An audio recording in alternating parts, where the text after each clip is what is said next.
Alhamdulillah, pada malam ini marilah sama-sama kita mengucapkan puji dan syukur kehadrat Allah. Kerana dengan limpah rahmat dan hidayah dari Allah, kita dapat bersama-sama dalam majlis perasmian Karnival TMBS peringkat Don Manir. Setinggi penghargaan dan terima kasih di atas jemputan kepada saya daripada pihak Yang Berhormat Ustaz Hilmi bin Datuk Harun dan seluruh urus setia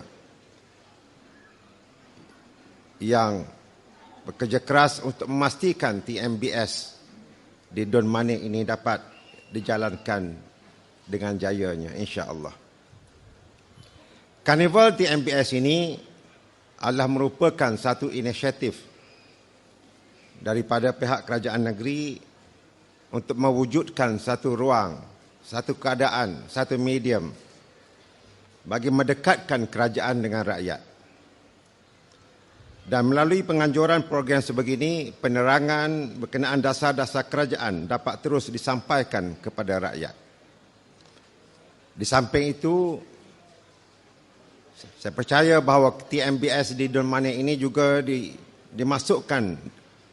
disertakan dengan program pengisian berbentuk ceramah, tazkirah, kuliah, taklimat dan sesi perkongsian ilmu untuk kita semua.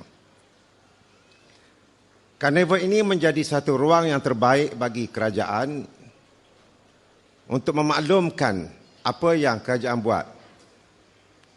Kerajaan buat benda dalam tempoh 4 tahun setengah ni. Sinilah kita kata ruang tepat untuk kerajaan bercakap dengan rakyat.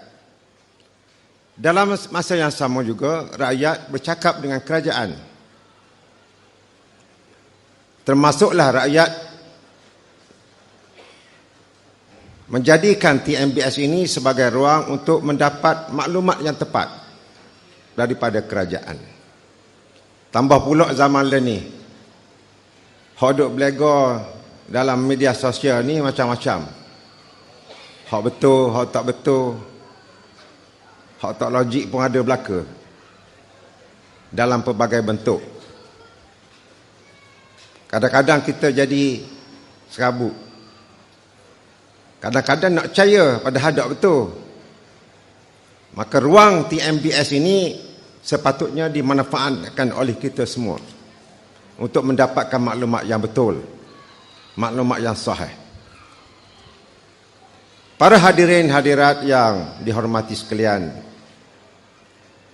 semasa saya mula-mula diberikan tanggungjawab amanah sebagai Menteri Besar pada bulan Mei 2018, antara soalan pertama yang ditanya oleh para wartawan,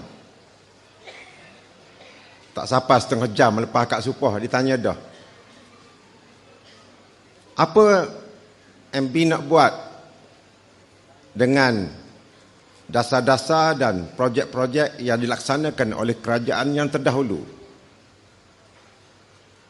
Tanpa ragu-ragu lagi saya menyebut kepada mereka dan selepas itu disiarkan di dalam media. Saya kata mana-mana baik yang dilaksanakan, kita akan teruskan dengan penambahbaikan. Mana-mana yang tidak baik, insya-Allah kita tidak akan laksanakan. Mana-mana yang ada ruang untuk ditambah baik, dibaiki, dibuat baru, kita akan laksanakan. Kenapa saya menyebut demikian? Kerana kalau kita tengok apa yang berlaku dalam suasana perubahan kepimpinan pentadbiran sesebuah negeri dan negara. Saban penggal, cukup 5 tahun berlaku pilihan raya, berubah kerajaan contohnya. Walaupun daripada parti yang sama, daripada kelompok yang sama, bila bertukar kerajaan, maka apa yang dibuat oleh kerajaan terdahulu, kerajaan baru dia berhenti. dia tutup terus. Dia buang, dia tak berbuat dah orang lain buat. Sedangkan berapa banyak sebenarnya duit rakyat, duit negeri dan duit negara kita dibelanjakan untuk nak buat projek-projek yang sedemikian. Sekerak jalan, naik kepimpinan baru, ia tak boleh cara langsung dah. Inilah yang kita tengok dalam beberapa keadaan. Antaranya ialah Taman Ilmu di Tembila. Antaranya ialah projek-projek besar di Kenyir, yang bila kepimpinan daripada kelompok yang sama pun naik, dia tak mau buat dah. Dia kata hak tu orang lain, bukan dia. Walaupun daripada parti yang sama. Apa kesan dia? Kesannya projek menjadi terbengkalai. PT habis puluhan juta dah, tapi satu benda pun tak ada.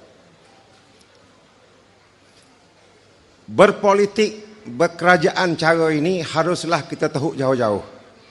Kerana ianya adalah merosakkan. Tidak ada kesudahan. Orang selalu sebut kalau di peringkat nasional, naik seorang menteri pendidikan yang baru je kita ada dasar baru, cara baru, tiba-tiba tukar habis. Yang peningnya ialah anak-anak. Bukan anak-anak je, mak pok pun pening juga. Sekejap pakai gitu, sekejap pakai stocking lagu tu, kasut lagu tu, masuk penggal, masuk kepimpinan baru, tukar lagu lain pula, silibus pula, bertukar-tukar.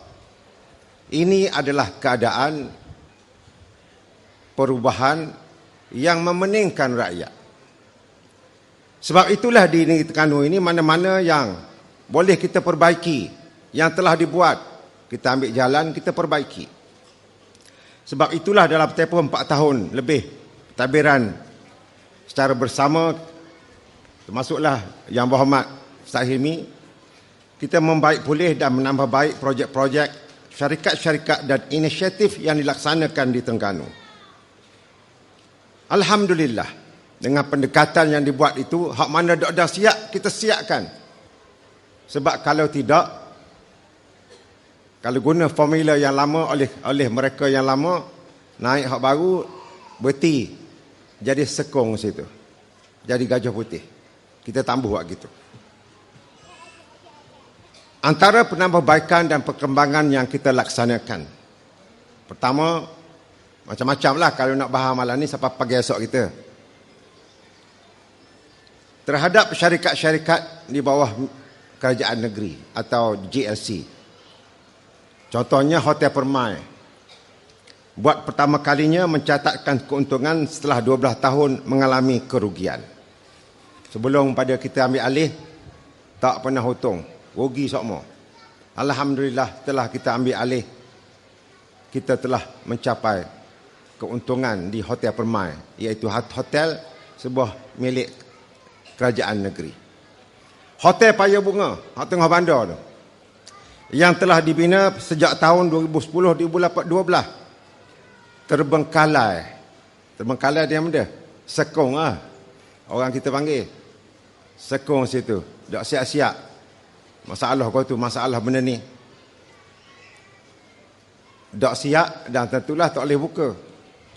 Alhamdulillah bila kita ambil alih, kita melaksanakan perubahan drastik dalam pengurusan projek Hotel Paya Bunga. Alhamdulillah kita telah menyiapkan dan telah beroperasi pada tahun 2021, telah mencatatkan keuntungan. Hak ni hak kita rasa, kita kata kalau lok punah, kalau insya-Allah kita kata kita cuba untuk melaksanakan perubahan ke arah kebaikan. Marina Duyung Resort juga di bawah kerajaan negeri.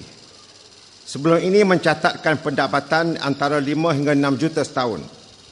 Dan setelah kita ambil alih, kita berjaya mencatatkan pendapatan 10 juta buat pertama kali dalam sejarahnya. Hampir 2 kali ganda. Terengganu Agrotech Development Center juga di bawah kerajaan negeri. Masa kita ambil, kod warna syarikat hampir gulung tikar.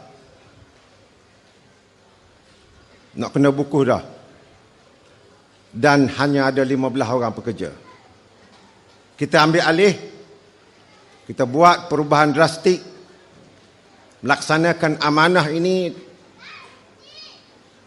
Alhamdulillah, tahun 2019 meningkat bilangan pekerja. Tahun 2020 pekerja ada 40 orang. Dan tahun 2021 ada 55 orang.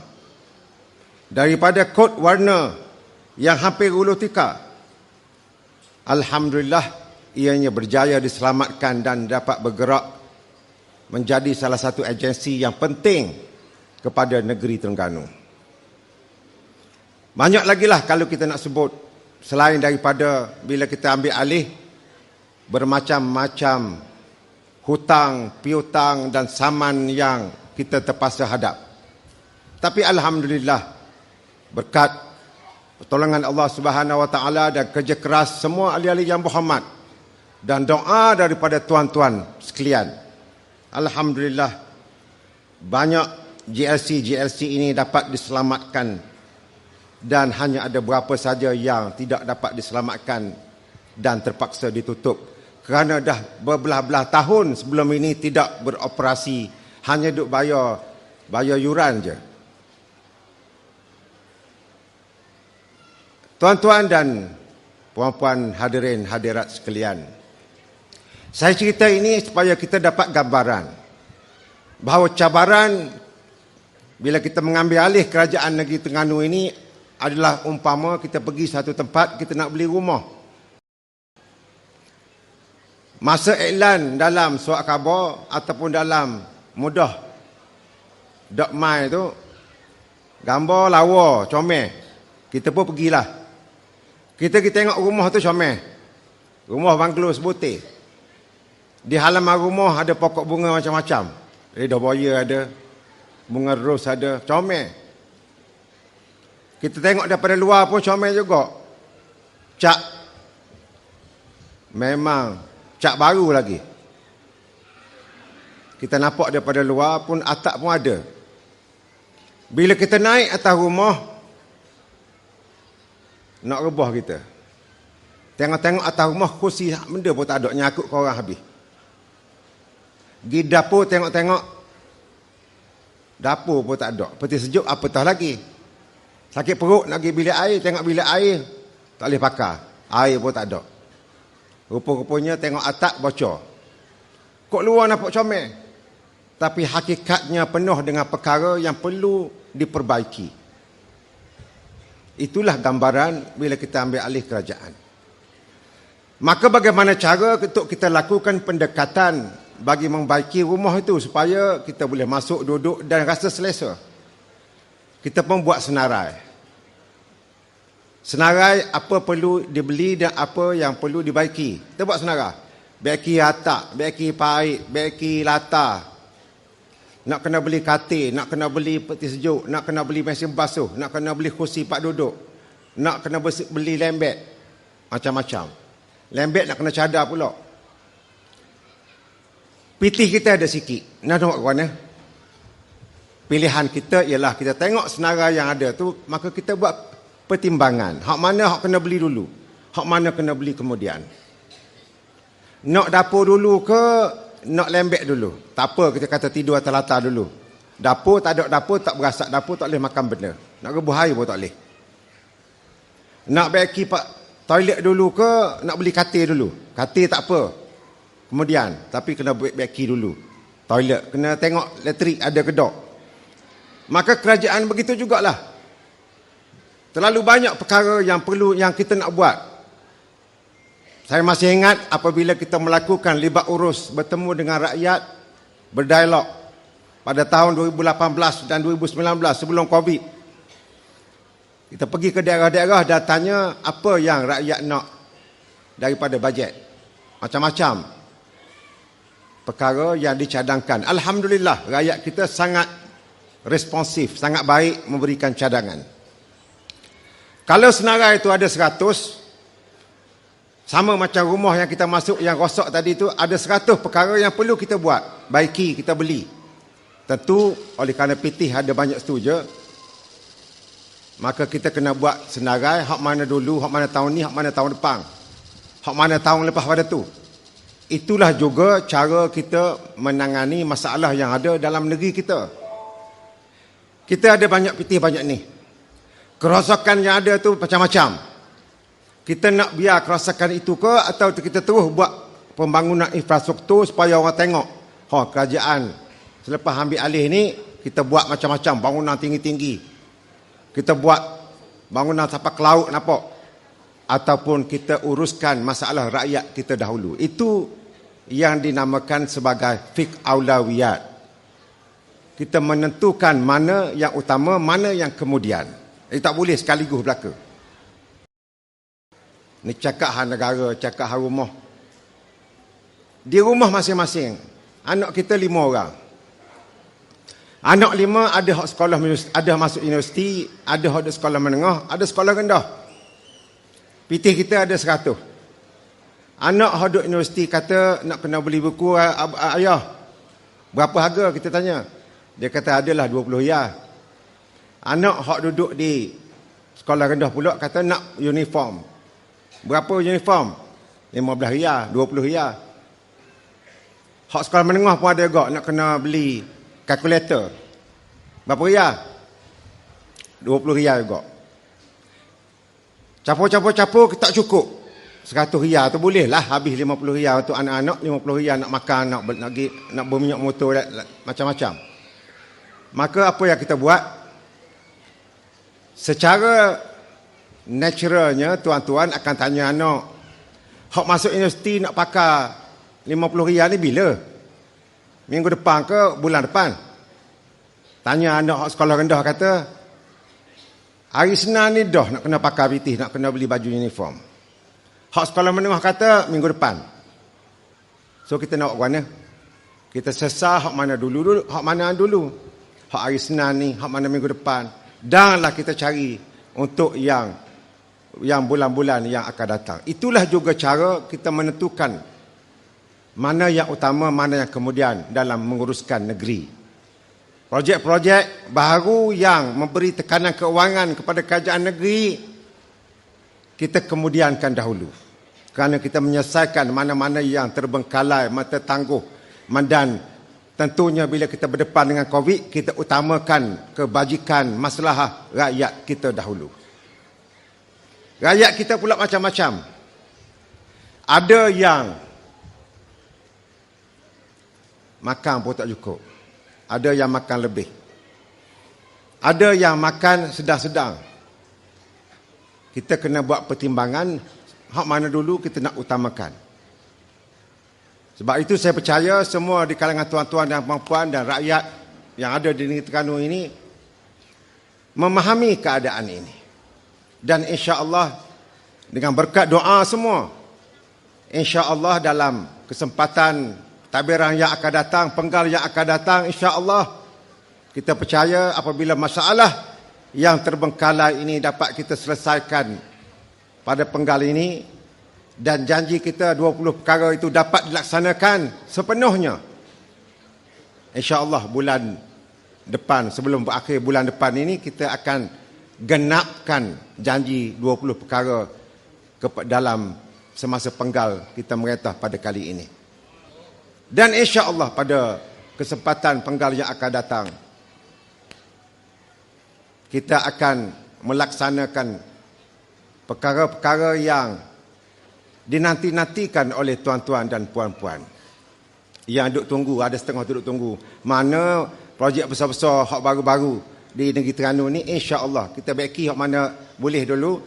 Kita tengok rumah kita tu, biar tiang dia kemah molek, biar latar dia ada molek, insya-Allah lepas pada tu barulah kita buat penambahbaikan yang berterusan dan lebih baik untuk negeri Terengganu. Untuk negeri Terengganu bermakna untuk seluruh masyarakat rakyat yang ada di negeri Terengganu, insya-Allah. Akhirnya saya mendoakan agar karnival yang berlangsung di Don Mania ini dapat berjalan dengan lancar dalam keadaan suasana cuaca yang terbaik, insya-Allah. Moga-moga mendapat keberkatan di sisi Allah Subhanahu wa taala. Dengan lafaz Bismillahirrahmanirrahim dan sabda Nabi SAW, siru ala barakatillah. Saya merasmikan program Karnival TMBS peringkat Don Manir. Sekian, wabillahi taufiq wal hidayah. Wassalamualaikum warahmatullahi wabarakatuh.